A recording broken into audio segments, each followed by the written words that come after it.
Oh, thank you so much. We are so thrilled to have scientists like you researching and coming from sources. You're going to talk more about this product Restore that comes from the earth and from plant sources.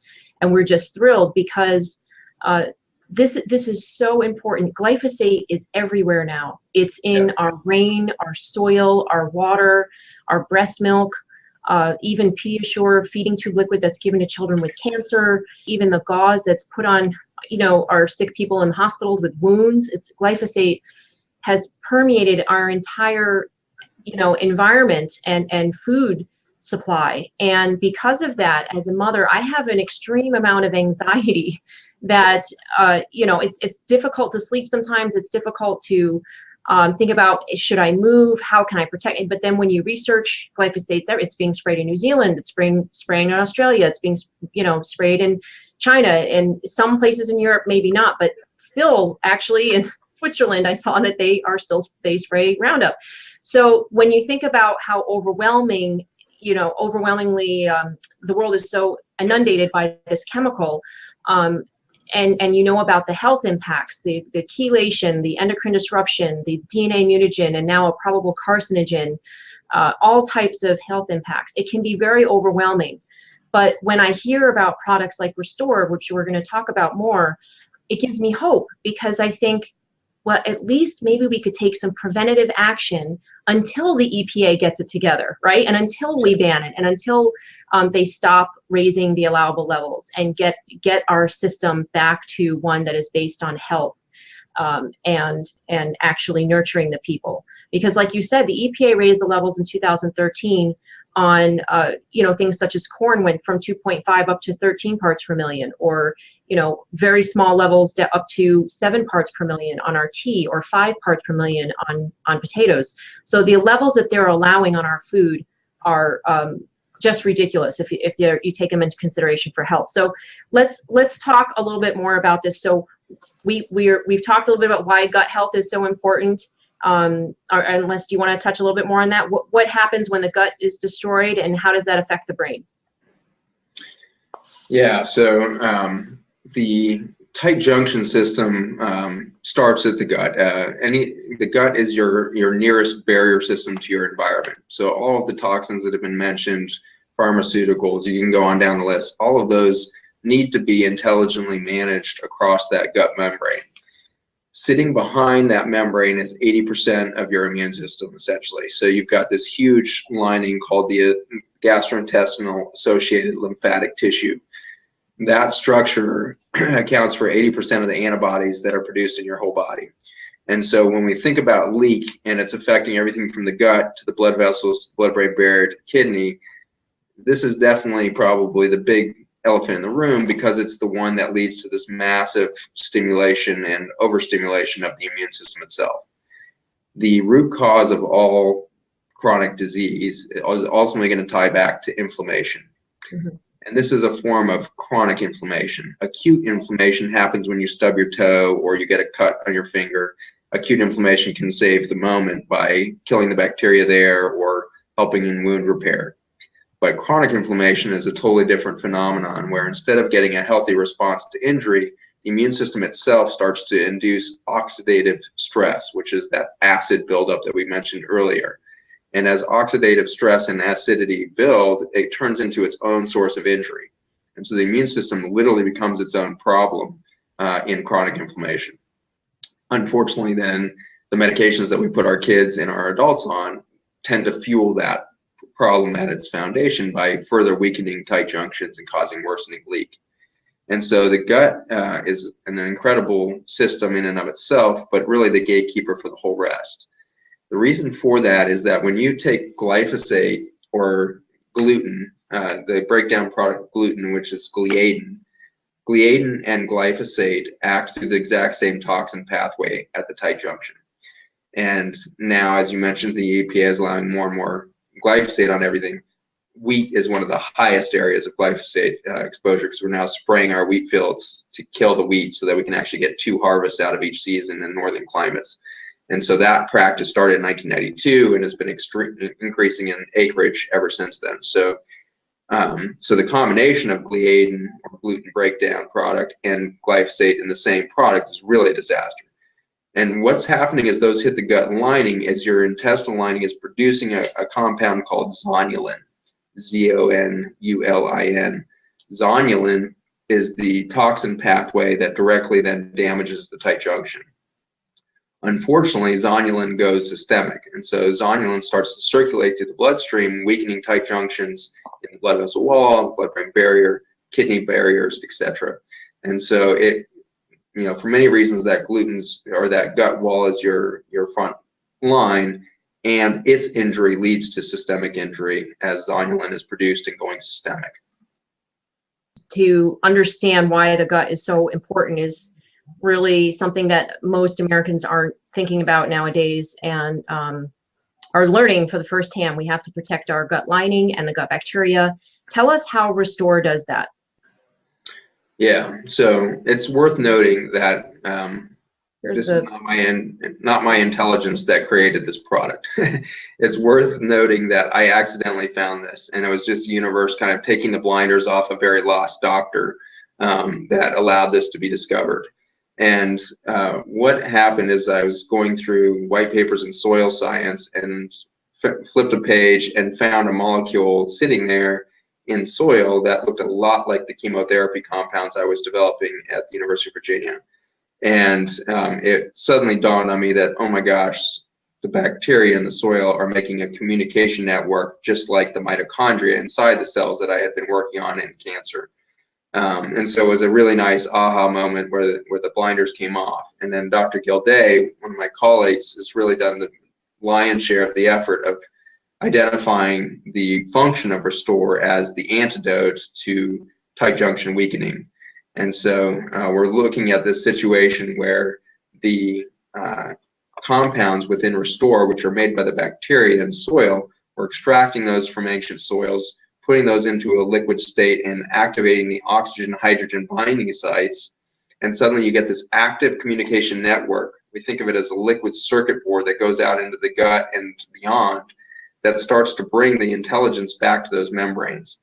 And you can see reconstitution of three-dimensional structure happen very quickly under the microscope. And that's from this very exquisite support and promotion of these tight junctions between the cells that Restore facilitates. So Restore helps not only close the tight junctions, prevent the leaky gut, but it helps to restore the network in the gut that communicates with all of the bacteria and the microbes in the gut. Is that correct? That's exactly right. And so you have a direct effect on the structure, and then you have a direct effect on the biome or the community of the gut. And so that direct effect on the community is very much like putting a wireless network back up and running. The gut in a perfect state is about 30,000 species. The NIH started a big global effort to work on the genome or DNA library of the human gut in 2010. And in that project, we found that there's about 10,000 species that can be identified if you look across about 20 or 40 subjects. But any single individual now is unlikely to be having 10,000 species.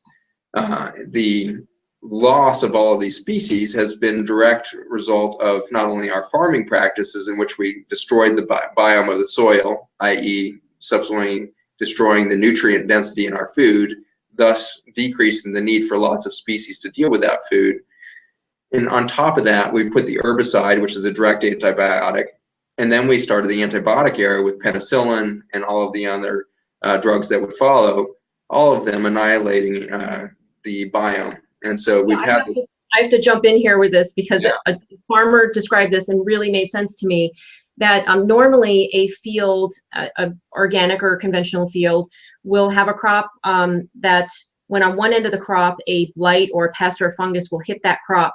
By the time that blight or fungus gets to the other end of the crop, usually that crop is resistant. So what happens is the microbes in the soil in that network talk to each other and say, hey, this bad guy is coming over here. You might want to beef up your, I don't know, manganese or your zinc or, whatever minerals or vitamins they need. And somehow they magically do that. And that's normally what happens in nature. But because of GMOs and toxic pesticides destroying the microbes in the soil from all of these toxic pesticides, they can no longer communicate with each other like that. So especially a GMO crop will get wiped out by a fungus and or or pathogenic bacteria. And that's what's happening now in our gut. Our network is being wiped out. Yes. And unfortunately, some of us we're just learning now that putting in some probiotics to beef up those good bacteria only works for so long, because most of those probiotics only have about 6 or 7 different bacteria. Is that correct? Then you're developing a monoculture of probiotics in your gut. Exactly. And I don't want to discount the probiotic field, because it was an important stepping stone for us, in that you look back 20 years ago, we thought that all bacteria were bad. And so as doctors, we were just trying to kill bacteria at every shot. It was antibacterial soaps. It was, you name it, not to mention the antibiotics themselves. But so the probiotics was kind of the advent of, oh, bacteria are good. Well, now we know bacteria are the whole story. You don't have human health if you don't have bacterial health. And so probiotics were an important stepping stone, but you're exactly spot on that they are not an end in of themselves. The typical probiotic having 3 species to maybe 24 species in it. The most expensive ones on the market now, running a couple $100s a month, have 100 species in them. Unfortunately, they add lots and lots of billions of copies of each of those bacteria to try to convince the consumer that they're doing something even better. And so it used to be 1 billion copies, then it was 35 billion copies, and now we have a brand with over 1 trillion copies of each species in it. That's a disaster to an ecosystem. You can imagine taking, you say, well, these are good bacteria. Well, if you take 6 species of good bacteria and dump it at trillions of copies into an ecosystem, you're going to lose that 10,000 species that we may have now, and you're certainly not going to get back to the 30,000 species that we once had. And so Restore is the next generation. And so what Restore is doing is putting back the communication between the bacteria to let them engineer an ecosystem, rather than us as doctors or consumers trying to micromanage our genome by saying, well, I'll take 6 of these, and then I'll take those 10 over there, and then I'll take those 8 over there. There's no way as a consumer or a doctor you know how to program a balanced ecosystem of 10,000 or 30,000 species. And so we've given that mission up and said, let the bacteria figure it out for themselves. And every day in clinic, we're stunned by the results of just how intelligent that ecosystem can get. So is it safe to say that if, for instance, say my body needs more melatonin, but your body needs more serotonin, which we know now that tryptophan is in the gut bacteria, and tryptophan is what's needed to develop serotonin and melatonin, which are hormones that are essential for regulating things like insulin and mood disorder, developmental delays, maybe even committing acts of violence. All of these hormones affect depression and mood and all, and being satiated too, and maybe not even feeling like you've eaten enough food, so then you eat more and more food. These hormones are very important. If my body needs more melatonin, but your body needs more serotonin, and we both take Restore, are you saying that our bodies will uniquely create those hormones? I mean, the bacteria that can help develop those hormones for us? That's the future of medicine right there, is learning that the bacteria are our nursemaids. And so the bacteria will literally provide the substrates you need, whether that's micronutrients from your food, you need the manganese, you need the selenium, or you need something that's not in your food, and they can produce it. They have an unbelievable ability to transform nutrients, to get nutrients bioavailable. The magic that we see in Restore is to get it into its balanced state where these oxygen hydrogen binding sites are actually functional. They're dead in these ancient soils we're pulling them out of, but once we get those communicating, they need balance from these trace minerals, and the lower you go in the mineral content, the more effective Restore gets. And so this was a story of less is more in the nutrient profile that you see on the label of Restore. And so the minerals that are there are very trace. We're talking about tiny microgram, picogram levels of concentration, many of them actually undetectable even on mass spectrometry. But without those, the bacteria don't thrive, and they don't have the building blocks from which they're going to build everything you need, whether it's the melatonin or the serotonin. And so a very amazing message that your bacteria are going to produce your health. So I'm going to screen share now an image that you sent me about the cells that were impacted by Restore or tested. Can you talk a little bit about what's happening here?